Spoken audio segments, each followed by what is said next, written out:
হ্যাঁ, মালয়েশিয়া রে মালয়েশিয়া।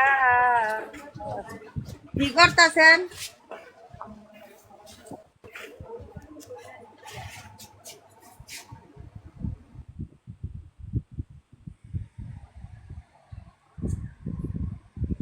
হায়রে, মালয়েশিয়ার অবস্থা ভালো না। যে যেখানে থাকেন সাবধানে থাকেন, সাবধানের মাইন নাই, বুঝছেন? আজকে ফেসবুকে দেখলাম অনেক অনেক জায়গার ভিতর থেকে 3,000, 3,000, হ্যাঁ, 3,000 মানুষের মতন ধরছে বাংলাদেশের।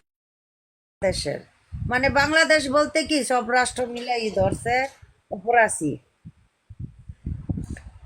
তো সাবধানে থাকেন সবাই।